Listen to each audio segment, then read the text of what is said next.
From wildfires to floods, or through slow, insidious environmental changes like insect incursions and mold, our changing climate can put historic and artistic works at risk and undermine sites that have stood for centuries or millennia in an instant. But our cultural inheritance also gives a love of place and heritage that spurs people to action. Conservators have a crucial part to play in the intersect between science, art, environment, and community. Conservators work in every environment across the planet and are witnesses to climate change, whether it's dealing with more unpredictable climates, like this Kushite archaeological site in the deserts of Sudan,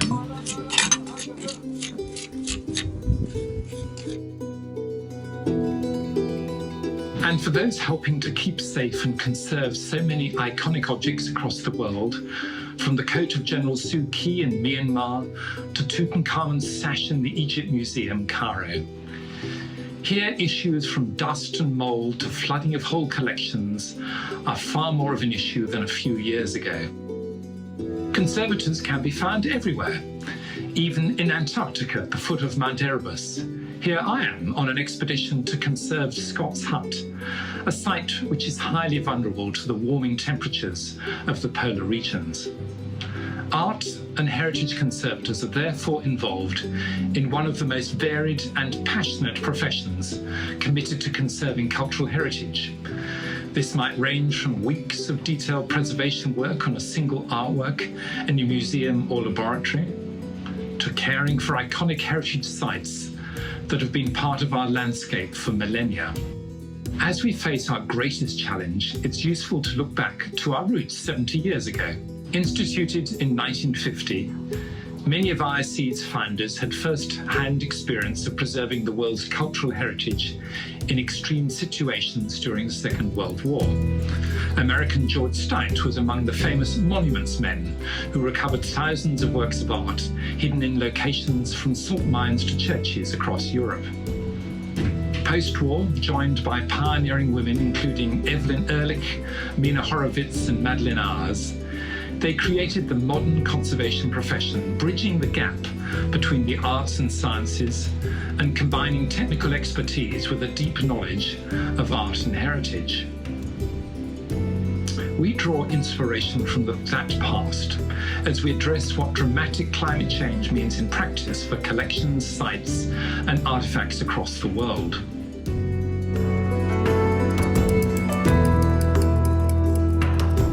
The City Palace Museum, Udaipur, is based in a huge former 16th century palace in the desert state of Rajasthan, India. As Anuja Mukherjee describes, it was artfully built to withstand desert heat long before the era of air conditioning. The architectural development of the palace over the years also observed certain essential features, such as open courtyard spaces, windows with jalis or lattice work in narrow corridors and stairways, as well as in living spaces, openings in opposite walls of rooms, and jharokas or balconies with openings on three sides to ensure good ventilation. Now, however, the site is a serious threat from mold and damp, as the climate has fluctuated from its normal patterns. Consecutive years have seen massive changes in the quantity of rainfall. While 2020 saw a significant deficit from past years, in 2021, Udaipur was hit by cyclonic storms. It is commonly understood that rainfall affects ecology and livelihoods, but its impact on the cultural heritage is not small. No longer naturally stable and in harmony with its surrounding ecosystem, this huge building and its collections need new interventions from conservators to keep it safe.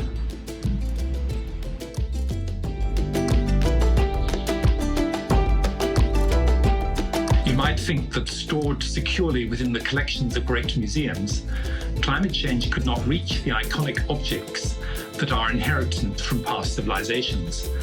But these too face challenge. This 3,000-year-old sash of Tutankhamun is held at the Egyptian Museum, Cairo, was cared for many years by Hannah El-Goudi, who conserved it despite few climate controls. Actually, I love Cairo Egyptian Museum very much and have worked there for 20 years as a textile conservator since I was graduated from the conservation department at the College of Archaeology from Cairo University. Unfortunately, it has few climate controls. This makes very old fragile textile objects like Tutankhamun's sash very vulnerable. I conserved it in 2016 and had to deal with dirt and dust, which covered the entire object, on and between the fibers and the attachment tassel frames. Also, I modified the old displaying vessel. Some parts of the fabric easily turned to powder even touched, and if not properly cared for. This sash is a clear example of the effect of a changing and uncontrolled environment on the museum collections, such as uncontrolled temperature, light, and air pollution. In Germany, the threat to collections comes not so much from dust or insects, but from floods. This Eiffel landscape painting is encased in silt and mud after the nearby Ahr River broke its banks and water penetrated the Bad Neuenahr-Ahrweiler City Museum. It was among many objects in a storage room which was submerged for 3 days. We here see flood damage to cultural heritage from across Germany. Populations and communities along the Ahr have historically been relatively resilient to riverine flooding. The damage now is because once-in-a-century flood events are taking place 3 or 4 years apart. Water is also among the issues in the UK, where English Heritage cares for hundreds of iconic sites. One of our biggest challenges is Hurst Castle on the south coast. It's a fantastic 16th century Henry VIII period fort which extends out into Solent, and we're seeing quite a lot of coastal erosion there at the moment. We're starting to see some impact of climate change.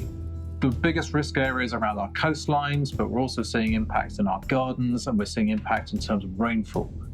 This is something that is starting to happen now. It's not just looking to happen in the future.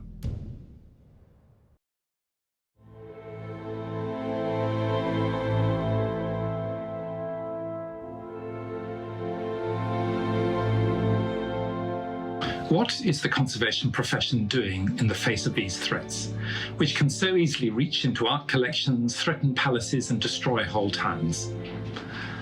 Part of the solution is to act more locally and sustainably, and combine the knowledge of local communities and preservation techniques of the past with the technology of the present.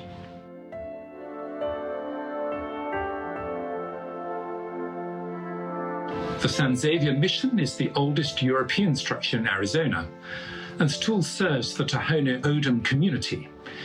Its current conservation projects aim for greater involvement of local people in conservation, including village apprentices to help preserve the building in a brutal desert environment without climate control, as well as the use of more sustainable practices and extensive experimental environmental monitoring, including sampling for microbial diversity. A similar philosophy is shaping conservation in Indonesia, where Saiful Bakhri is using local technology to deal with destruction driven by humidity. In tropical country like Indonesia, my home, 70 until 90% humidity means that most of the country's cultural heritage is at risk from biodeterioration, with stonework eaten away over time by mosquitoes and lichens. Over the last few decades, it was addressed by a mixture of chemicals.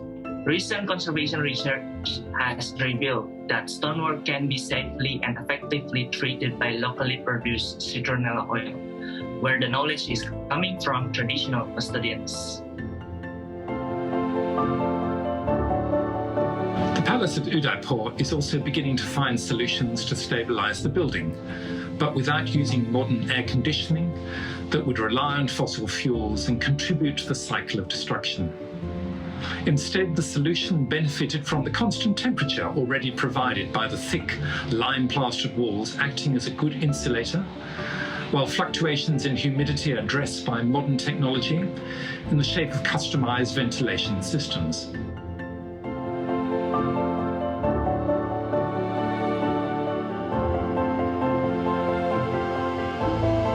But in addition to creating a more local, innovative and balanced approach to conservation, we also know that we have to address our own emissions and negative environmental impacts, from energy to travel to single-use plastics and waste, and how we buy and use resources.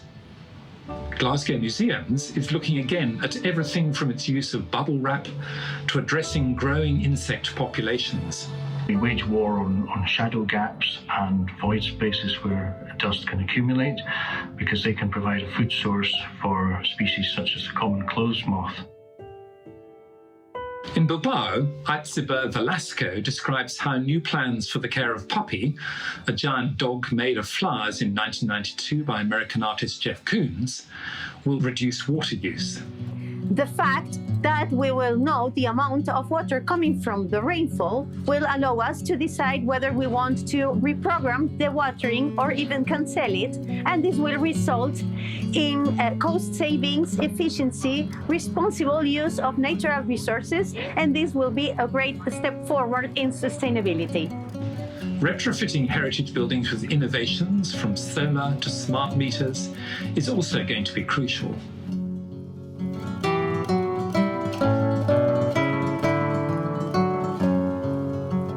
In 2020, before the pandemic took hold globally, our last in-person event was held at the Smithsonian.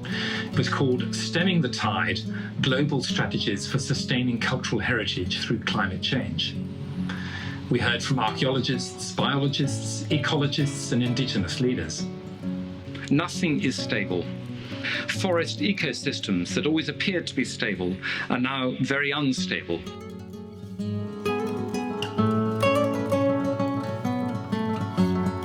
As these erosional processes continue, sites are washing out to sea every day, faster than anyone anticipated, and faster than research can occur.